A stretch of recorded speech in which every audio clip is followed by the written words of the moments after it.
Hi friends, today is day 2 of our log. It is Monday, March 16, first day of school closure, and largely a mundane day, right? A frazzle at the office in the morning, and then packing everything up and bringing it home and preparing to work here for the duration. It's a 6-week school closure.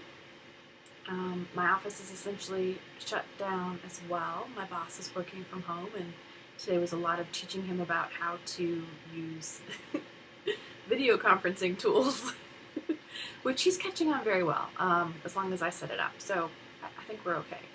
Um, things at home, juggling back and forth between sitting here and doing job stuff and looking after kiddo, making sure his needs are met, and his needs are a lot right now around, he's super angry about this shutdown and super angry about the virus. And sometimes people say that anger is an expression of anxiety, and in this case, I believe it. He will not tell you that. He will deny it. But, and maybe it's not anxiety like the sort of chest clenching, sweating, can't leave the house kind of anxiety, but the sort of unease. Maybe it's just unease, right?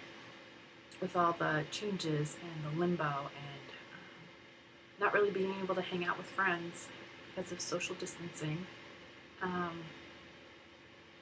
So we're making that adjustment. We're going to make a schedule. He's supposed to do 3 hours of schoolwork a day, according to his teachers, and I got to pick up math packets tomorrow. So I'm trying to think of this as sort of the calm before the storm, right? Things are going to get worse before they get better, and as my husband likes to remind me, the only way out is through. And I think we're all probably pretty familiar with that feeling, right?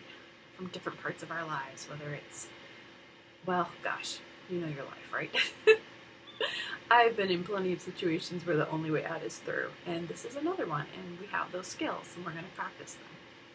One of the things I'm trying to practice is keeping an intention of finding something of beauty or joy or some little snippet that was good in the day, something I can, look back on and sort of touch and remember and say, okay, there was that good thing. So I've got a couple photos for you at the end of this little video of snapshots that I took of things that were beautiful and good and meant something about the day.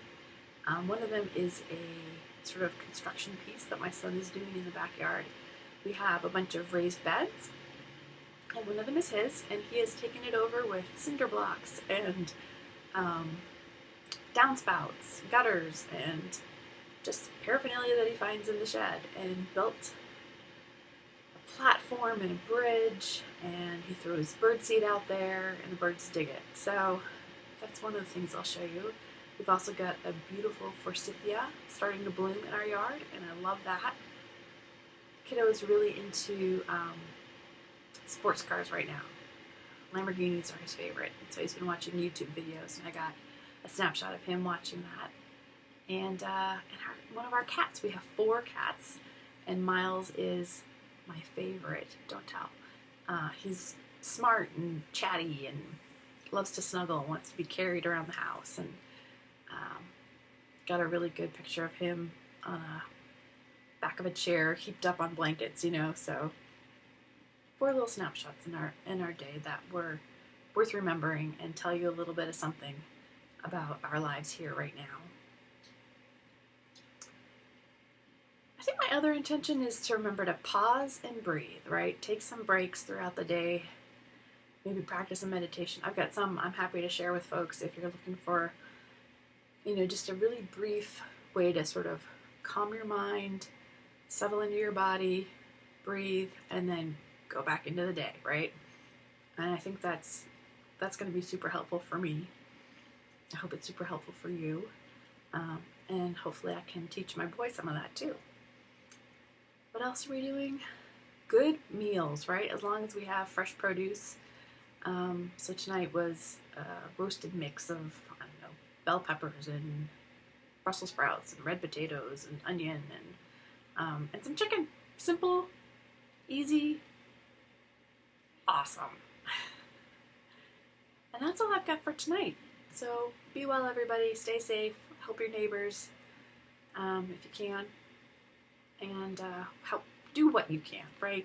just do the next right thing. That's what our pal Glennon says. And if you can find a snippet of something good that happened today, hold on to that. Just gather it up in your heart, gather it up in your mind, and go back to it. That's what I love about smartphones, right? It was the first thing I loved about smartphones was the camera. Didn't like talking to people, but I love that camera. So if you've got a phone, snap some things that are good. Take care.